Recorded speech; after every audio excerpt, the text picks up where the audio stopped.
받으실 하나님의 말씀은 창세기 1장 26절에서 2장 3절입니다. 구약 성경 이쪽에 있습니다. 창세기 1장 26절에서 2장 3절입니다. 다 찾으신 줄 알고 다 같이 한 목소리로 봉독하시겠습니다. 하나님이 이르시되 우리의 형상을 따라 우리의 모양대로 우리가 사람을 만들고 그들로 바다의 물고기와 하늘의 새와 가축과 온 땅과 땅에 기는 모든 것을 다스리게 하자 하시고, 하나님이 자기 형상 곧 하나님의 형상대로 사람을 창조하시되 남자와 여자를 창조하시고, 하나님이 그들에게 복을 주시며 하나님이 그들에게 이르시되 생육하고 번성하여 땅에 충만하라. 땅을 정복하라. 바다의 물고기와 하늘의 새와 땅에 움직이는 모든 생물을 다스리라 하시니라. 하나님이 이르시되 내가 온 지면에 씨 맺는 모든 채소와 씨 가진 열매 맺는 모든 나무를 너희에게 주노니 너희의 먹을 거리가 되리라. 또 땅의 모든 짐승과 하늘의 모든 새와 생명이 있어 땅에 기는 모든 것에게는 내가 모든 푸른 풀을 먹을 거리로 주노라 하시니 그대로 되니라. 하나님이 지으신 그 모든 것을 보시니 보시기에 심히 좋았더라. 저녁이 되고 아침이 되니 이는 여섯째 날이니라. 천지와 만물이 다 이루어지니라. 하나님이 그가 하시던 일을 일곱째 날에 마치시니 그가 하시던 모든 일을 그치고 일곱째 날에 안식하시니라. 하나님이 그 일곱째 날을 복되게 하사 거룩하게 하셨으니 이는 하나님이 그 창조하시며 만드시던 모든 일을 마치시고 그 날에 안식하셨음이니라. 아멘. 감사드립니다. 축복의 새 두 번째 주일입니다. 오늘 예배 가운데 하나님이 함께 하시고 우리 예배를 통해서 모든 감사와 찬송과 영광을 주님께 올려드릴 수 있게 되기를 바랍니다. 한번 따라해 주시기 바랍니다. 새 우리에게 좋은 일이 일어납니다. 새 우리에게 좋은 일이 일어납니다. 새 우리에게 반드시 좋은 일이 일어납니다. 새 우리에게 반드시 좋은 일이 일어납니다. 우리가 자꾸 믿음의 고백을 해야 합니다. 주님이 우리와 함께 하시면 모든 것이 합력하여 선을 이루는 좋은 일들이 올 한 해 우리 가운데 많이 일어나게 될 줄로 믿습니다. 그래서 올 한 해는 염려할 시간에 기도하고 걱정할 시간에 찬양하면서 우리가 약속의 말씀 붙잡고 믿음으로 전진해 나가는 모든 주의 백성들 될 수 있기를 주님의 이름으로 축복합니다. 아멘. 제목을 한번 따라해 주시기 바랍니다. 행복하게 살려면 이러한 제목으로 은혜를 나누겠습니다. 어떤 조사기관에서 전에 지나가는 사람들 100명에게 물었습니다. 요즘 어떻게 사십니까? 그랬더니 1등이 뭔지 아십니까? 그럭저럭 삽니다. 2등은요? 마지못해 삽니다. 3등은 뭘까요? 죽지 못해 삽니다. 오늘 여러분 어떻습니까? 어떻게 살고 계십니까? 정말 행복합니다. 전 지금 죽어도 좋겠습니다.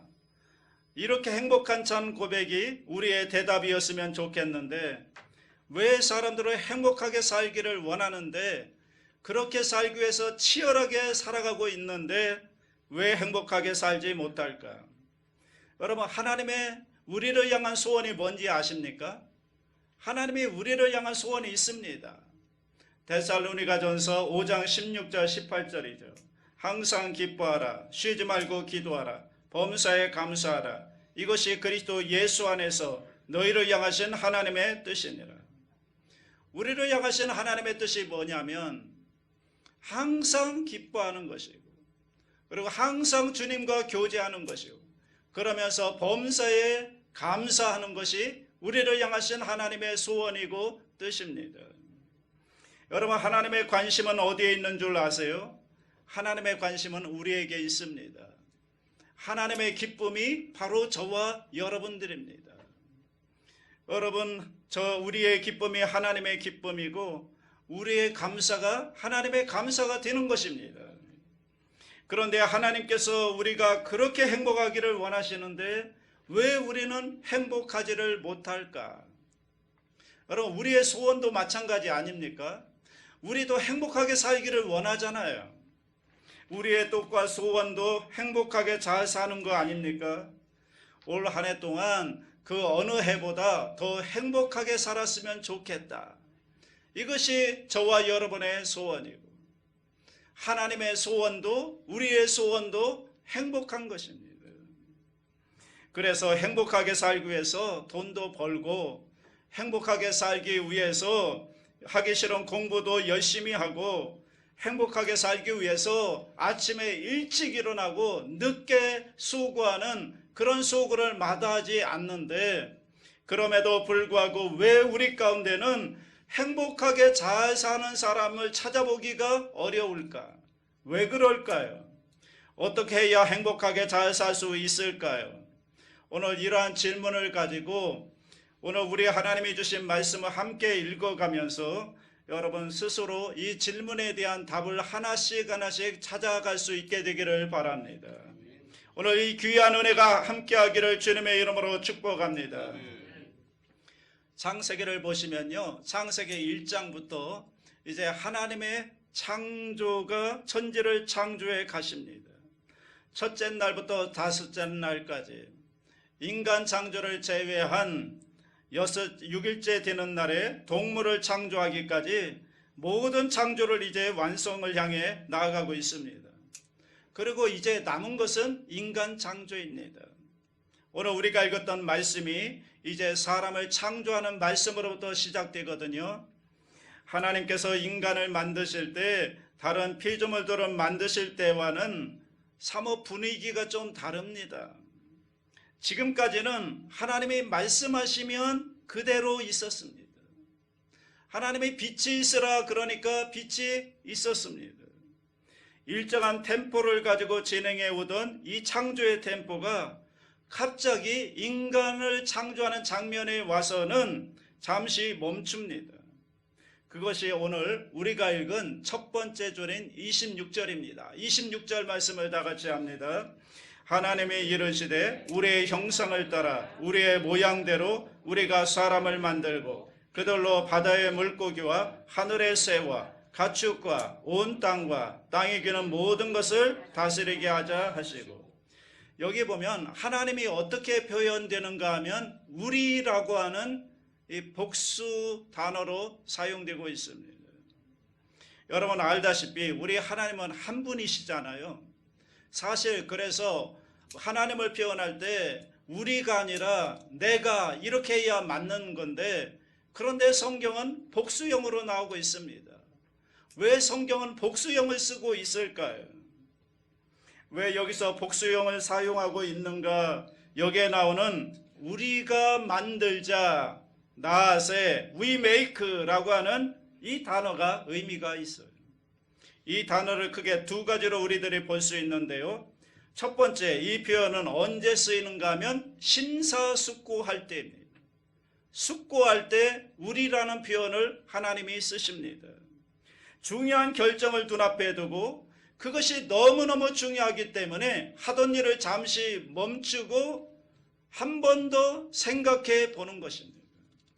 그러니까 여기서 우리가 쓰여진 이유가 뭐냐면요, 인간 창조라고 하는 특별한 사건을 앞에 두고 중요한 결정을 내리시기 전에 하나님께서 심사숙고하셨다, 그런 의미입니다.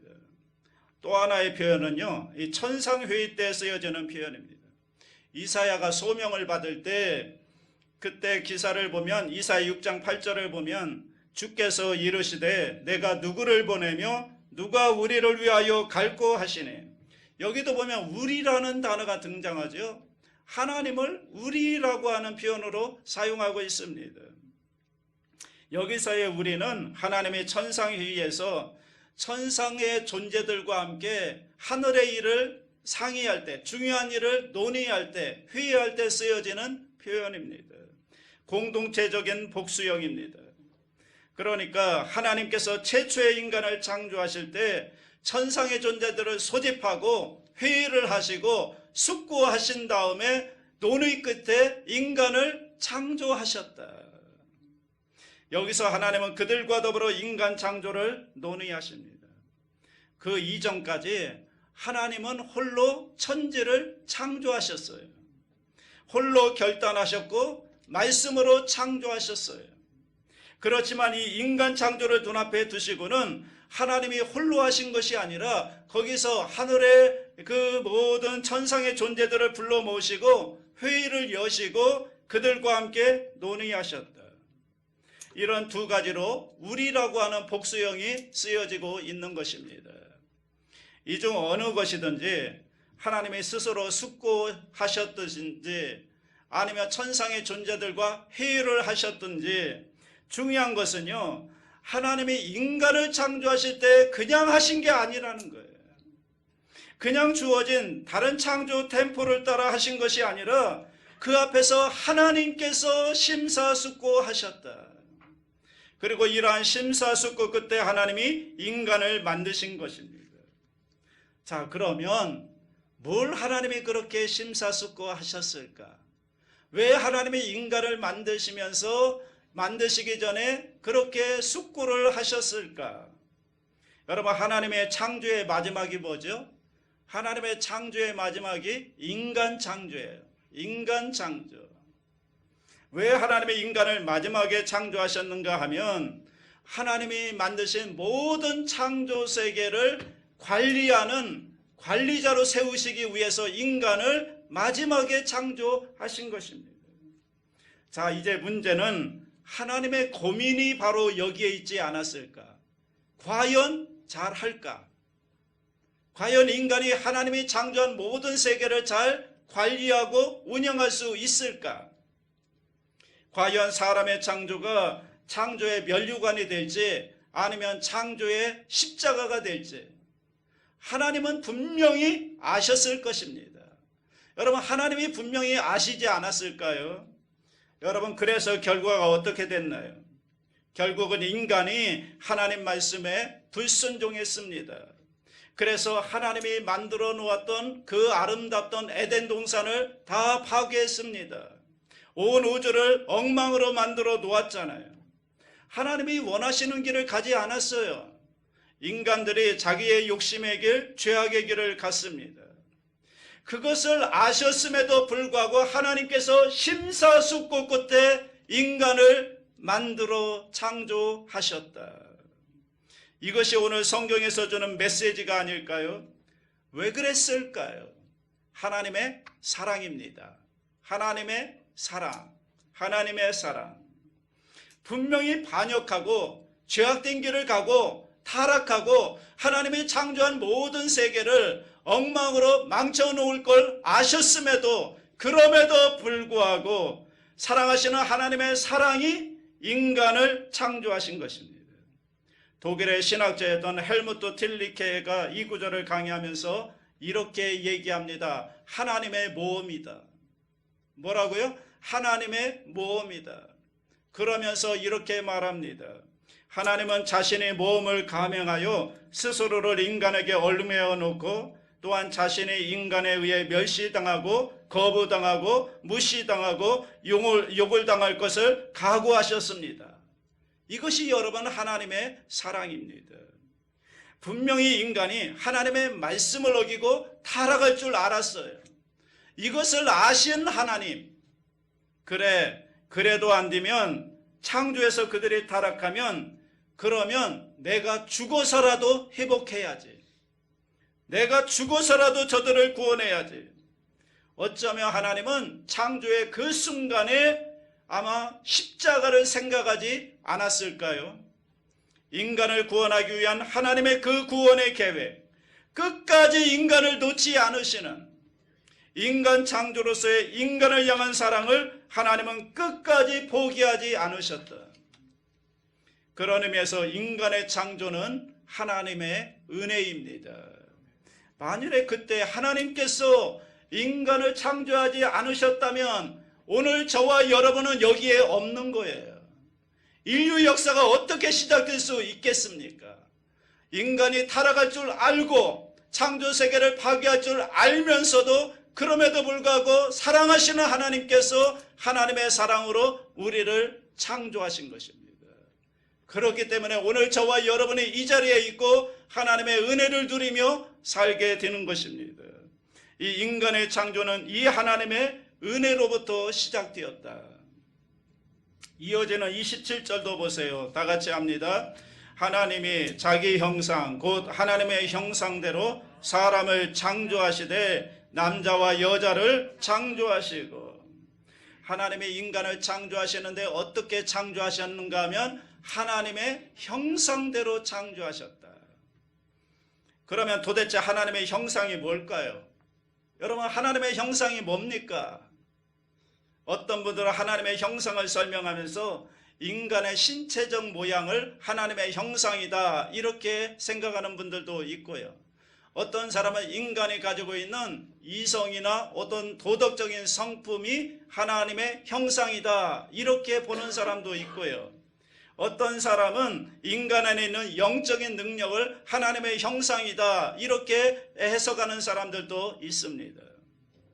그런데 여러분, 오늘 성경을 가만히 읽어보면요, 성경은 오늘 하나님의 형상이 무엇인가에 대해서 설명하려고 하지 않아요. 그냥 하나님의 형상대로 창조되었다 이렇게 얘기하면서 초점을 어디에 두고 있는가 하면 하나님께서 하나님의 형상으로 인간을 창조한 목적에 두고 있습니다. 28절 보십시오. 다 같이 합니다. 하나님이 그들에게 복을 주시며 하나님이 그들에게 이르시되 생육하고 번성하여 땅에 충만하라. 땅을 정복하라. 바다의 물고기와 하늘의 새와 땅에 움직이는 모든 생물을 다스리라 하십니다. 하나님이 하나님의 형상대로 인간을 지었는데 그 하나님의 형상대로 인간을 지은 목적을 지금 얘기하고 있는 거예요.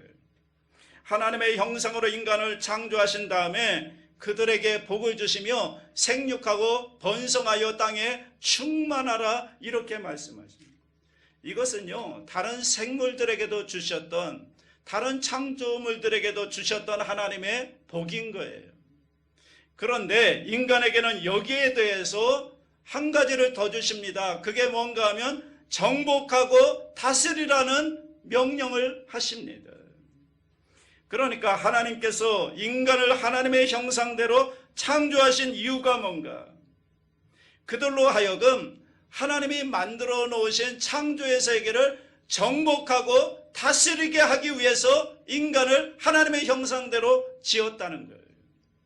하나님의 인간을 만드시고요, 만물을 다스리는 직무를 맡기시기 위함이었습니다. 하나님은 하나님이 만드신 이 세상을 다스리는 그 일을 인간에게 위임하셨습니다. 그런 면에서 인간은 하나님의 대리자이면서 하나님의 동역자요, 하나님의 사역의 파트너입니다. 사실 이것은요, 그 당시 창세기가 쓰여졌던 고대 세계에서는 이것은 혁명적이고 획기적인 선언이었을 것입니다. 그 당시의 사람들은 이 자연과의 관계에서 약할 수밖에 없었어요. 그래서 자연을 신처럼 여기며 살았습니다. 그래서 비가 오지 않으면 하늘이 노했다고 해서 기우제를 드렸던 거예요. 뭔가 크고 오래된 나무만 보아도요, 그 나무에 무게에 눌려서 그 나무에 정령이 있다 이렇게 생각해서 그 나무를 신처럼 섬겼다고요. 그리고 바다에는 괴물이 있어서, 바다에 어떤 신이 있어서 그 신을 노하게 하면 바다를 운행할 수 없다고 생각했습니다. 여러분, 이러한 세계관 속에서 자연에 얽매여서 자연을 섬기며 자연을 숭배하며 살았던 그 당시의 사람들에게 오히려 하나님의 형상으로 만들었고 하나님의 형상으로 만든 것은 이 자연을 정복하고 다스리기 위해서 그렇게 만들었다고 하는 것은 아마도 그들에게는 인간 해방이 아니었을까. 더 이상 자연이 숭배의 대상이 아니라 자연은 우리가 정복하고 다스려야 될 대상이라는 거예요. 다스려야 될 대상. 그래서 여러분, 이 하나님의 형상 그러면 언뜻 떠오르는 말이 있습니다. 성경에서 이 형상, 이 말이 가장 많이 쓰이는 데가 어딘 줄 아십니까? 그게 바로 우상입니다. 십계명에 보면 두 번째 계명을 보면 하나님을 우상이나 아무 형상으로 만들지 말라는 거예요. 하나님은 그렇게 하나님을 형상화하는 것에 대해서 매우 싫어하십니다. 아주 싫어하십니다. 그럼에도 불구하고 하나님께서 유일하게 하나님의 형상을 새겨놓은 존재가 있는데 그게 누구라고요? 그게 바로 저와 여러분들이고 인간이라는 거예요. 그리고 우리를 향해서 제발 너희는 자연이나 어떤 것들을 통해서 하나님의 형상을 만들지 말라. 우상을 만들지 말라. 하나님의 형상을 새기지 말라는 거예요. 왜냐하면 하나님의 형상은 이미 우리 가운데 있어요. 우리가 하나님의 형상인데 어디에서 하나님의 형상을 찾는다는 말입니까? 이미 우리 가운데 하나님의 형상을 우리가 가진 사람들인데, 그래서 하나님의 형상을 찾지 말아라, 우상 숭배하지 말아라. 그래서 시편 8편에서 이렇게 노래하잖아요. 사람이 무엇이기에 주께서 그를 생각하시며 인자가 무엇이기에 주께서 그를 돌보시나이까. 그를 하나님보다 조금 못하게 하시고 영화와 종기로 관을 세우셨나이다. 이것이 여러분 하나님의 형상입니다. 하나님보다는 못하지만 하나님의 영화와 종기를 입고 사는 사람들, 이것이 바로 저와 여러분들 아닐까요? 이 세상을 다스리는 자로, 더 이상 이 세상의 다스림을 받는 자가 아니라 이 세상을 다스리고 정복하는 자로, 하나님의 형상을 가진 자로 하나님께서 저와 여러분을 창조하셨다고요. 그 하나님의 형상이 우리 안에 있는 것입니다. 여러분, 이건 자연만의 문제가 아닐 겁니다. 우리의 환경과 조건도 마찬가지 아닐까요? 하나님은 하나님의 형상을 가진 우리가 주위의 환경과 주위의 조건에 눌려 사는 존재로 살아가는 것 하나님이 원치 않습니다. 그런 존재로 하나님이 우리를 창조하신 게 아니에요. 우리는 하나님의 형상을 가진 하나님의 사람들이에요. 오히려 조건을 다스리는 자로, 우리의 환경을 정복하고 다스리는 자로 하나님이 우리를 만드셨다고요. 그 하나님의 형상을 우리가 가지고 있다고요. 그럼에도 불구하고 많은 사람들이 여전히 조건에 눌리고 주위 환경에 짓눌려 살아가는 사람들이 얼마나 많은지 모릅니다. 여러분, 주위를 보십시오. 어떤 사람은 괜찮은데 외모에 아무런 문제가 없는데 스스로 자신의 외모에 컴플렉스를 가지고 그것에 눌려서 살아가는 사람들이 얼마나 많습니까? 어떤 분은요, 마음속에 어릴 적에 받았던 상처 때문에 그 상처에 눌려가지고 소심하고 무기력하게 살아가는 사람들이 많이 있어요. 또 많은 사람들이 자기 힘으로 해결할 수 없는 여러 가지 문제들, 가정의 문제, 인간관계의 문제, 성격의 문제, 장래의 문제, 여러 가지 주위의 환경에서 오는 여러 가지 문제들에 짓눌려서 걱정하며 근심하며 그렇게 불행하게 살아가는 사람들이 얼마나 많습니까? 환경에 지배받는 거예요. 조건에 눌려 사는 거예요. 하나님이 우리가 그런 존재로 살게 만들지 않았다니까요. 사랑하는 여러분, 여러분은 결코 환경이나 조건에 눌려 살지 마십시오. 여러분, 그 사람이 못났거나 문제가 많아서 그런 게 아닙니다. 근본적으로 이렇게 살 수밖에 없는 이유는 뭔가 하면 그 안에 하나님이 없고 하나님의 형상으로 창조되었다고 하는 이 믿음이 없기 때문에 그런 것이에요. 인간의 본연의 모습이 무엇인가를 알지 못하기 때문에, 그렇기 때문에 조건에 눌려 살고 환경에 지배당하며 살고 있는 것이 아닙니까? 하나님의 형상을 회복한 사도 바울의 고백을 한번 들어보십시오. 내게 능력 주시는 자 안에서 내가 모든 것을 할 수 있느니라. 내가 모든 것을 할 수 있다. 여러분, 이게 하나님의 형상을 회복한 사람의 믿음의 고백이 되어야 합니다. 사랑하는 여러분, 환경에 눌려 살지 마십시오. 조건에 눌려 살지 마십시오. 하나님은 우리를 하나님의 형상으로 창조하셨습니다. 그러므로 올 한 해 동안 우리가 환경에 눌리고 우리 조건에 눌려 지배당하는 삶이 아니라 어떤 어려움이 있더라도 환경을 이기고 우리의 조건을 우리들이 정복하고 다스리며 살아가는 하나님의 형상을 회복한 사람들로 살아갈 수 있기를 주님의 이름으로 축복합니다. 여러분, 하나님의 형상을 가진 자로서 오늘 우리의 환경과 맞서 싸워 이기며 승리하며 승리자로 살아가는 그런 축복의 한 해가 되시기를 주님의 이름으로 축복합니다. 자, 이렇게 살아갈 때 하나님이 주시는 은혜가 있습니다. 29절 30절입니다. 다 같이 합니다.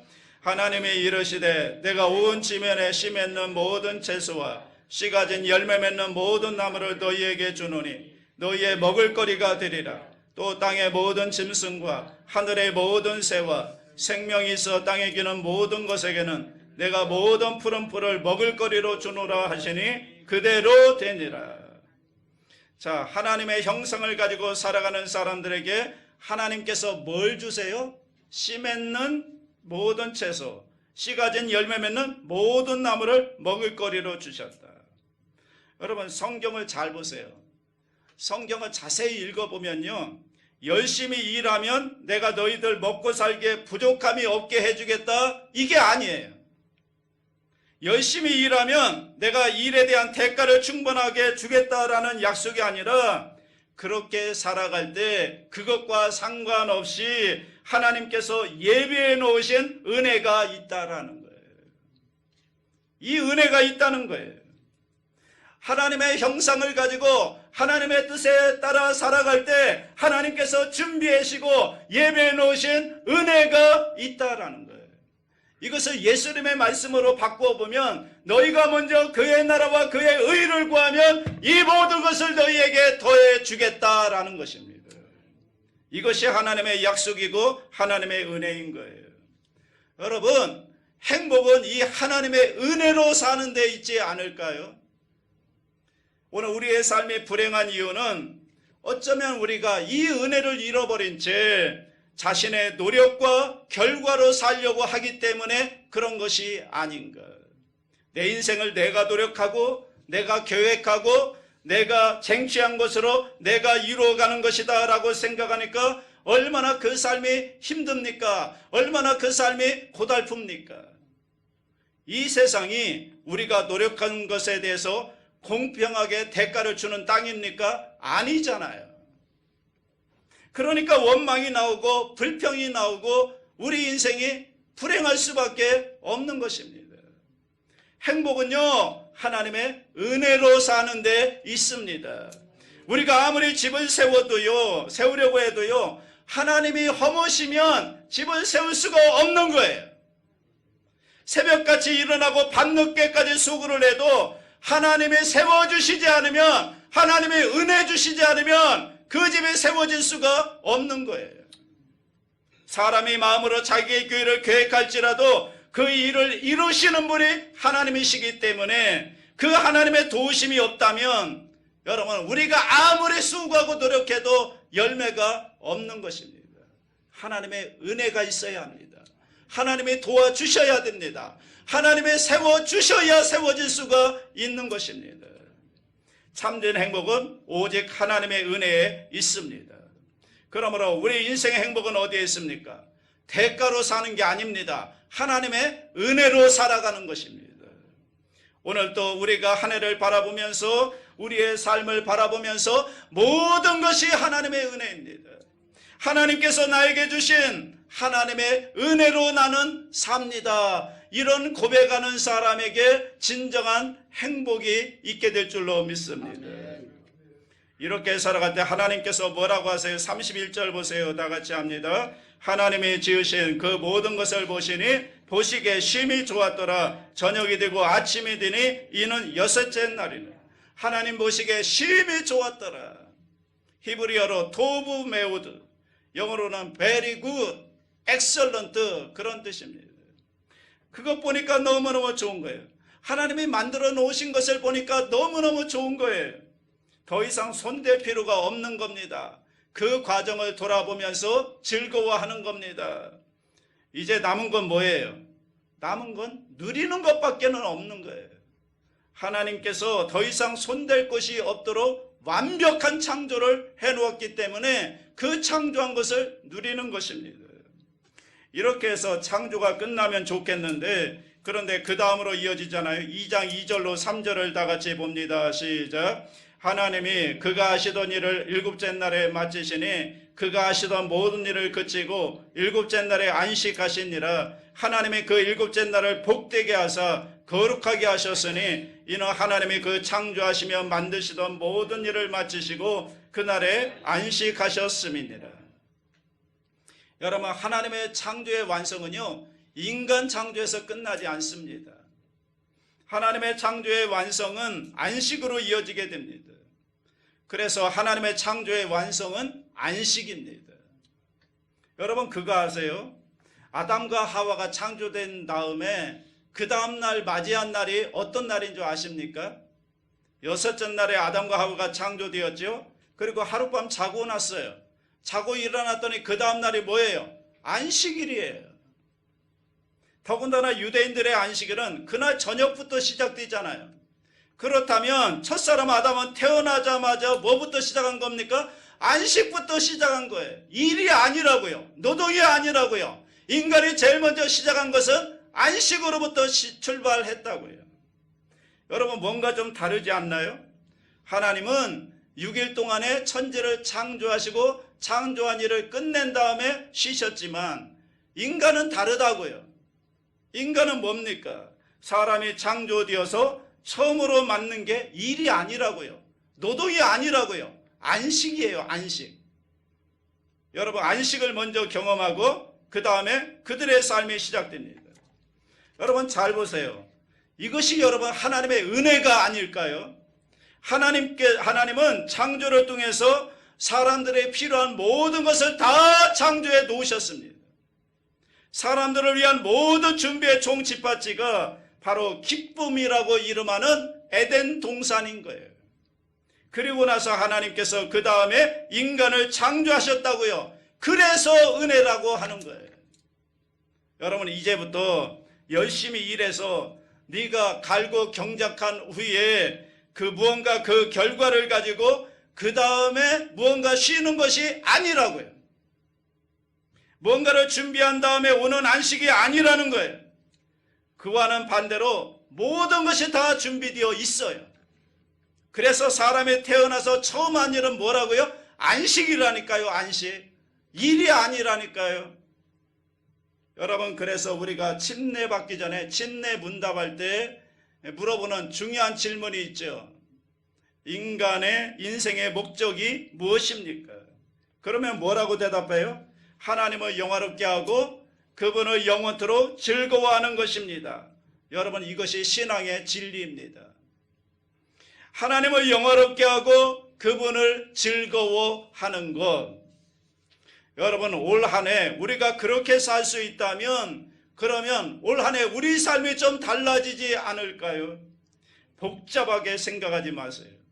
여러분, 모든 순간에, 우리 인생의 모든 순간에 우리는 우리의 눈에서 하나님을 떼지 말자는 거예요. 하나님을 바라보자는 거예요. 하나님을 즐거워하자는 거예요.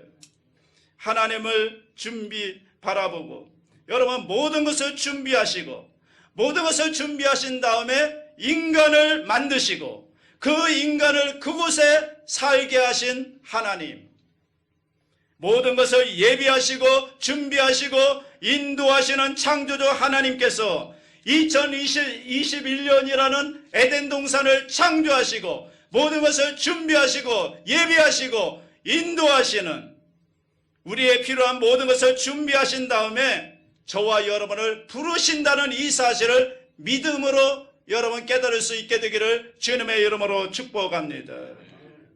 힘들고 어려운 일이 우리 눈앞에 보일지 모르지만 그 순간에 하나님께서는 야훼 일의 하나님이 되시는 거예요. 일에 대한 대책이 하나님께는 있으실 것이다. 하나님은 이미 우리의 미래를 바라보시며 모든 것을 준비해 놓으셨다고요.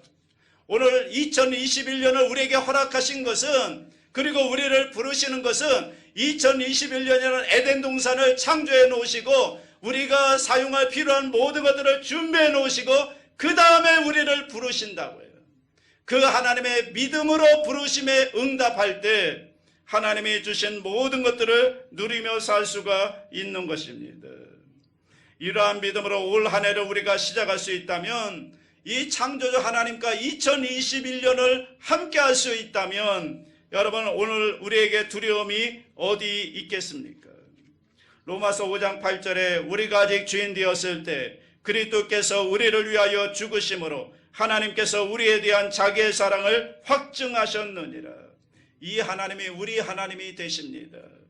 우리가 주인 되었을 때도 우리를 사랑하시는 그분이 우리에게 새로운 한 해를 허락하시며 그곳에서 하나님의 형상을 가진 사람답게 살게 하시고 살라고 모든 것을 준비하시고 예비하시고 인도하시는, 여러분, 그런 하나님께서 우리를 부르시는데 한번 여러분이 믿음으로 거기에 응답해 보시기 바랍니다. 하나님, 올해는 내가 이 하나님의 형상을 가지고 그렇게 한번 살아보겠습니다. 하나님께 영광 돌리며 하나님을 즐거워하며 살아보겠습니다. 하나님의 은혜로 한번 승리해 보겠습니다. 이렇게 시작하는 승리의 한 해, 축복의 한 해가 열려질 수 있기를 주님의 이름으로 축원합니다. 사랑이 무한하신 하나님 아버지, 엿새 동안 모든 걸 창조하시고 준비해 놓으신 다음에 인간을 창조하셔서 안식하게 하시고 누리게 하심을 감사드립니다. 하나님께서 2021년이라는 에덴 동산을 창조하시고 우리가 살아갈 수 있도록 모든 것을 준비하시고 예비하시고 인도하셔서 우리를 부르심을 믿습니다. 이 하나님의 부르심에 응답하여 나의 수고와 대가가 아닌 하나님의 은혜로 살아가는 행복한 인생이 되게 하여 주시옵소서. 올 한 해 하나님의 형상을 가진 자답게 하나님을 바라보고 즐거워하며 먼저 그의 나라와 의를 구하며 환경과 조건을 다스리며 정복하며 하나님의 은혜로 승리하며 살아가는, 그래서 행복한 삶을 살아가는 거룩한 주의 백성들이 다 되게 하여 주시옵소서. 축복하며 예수님의 이름으로 기도 올리옵나이다. 아멘.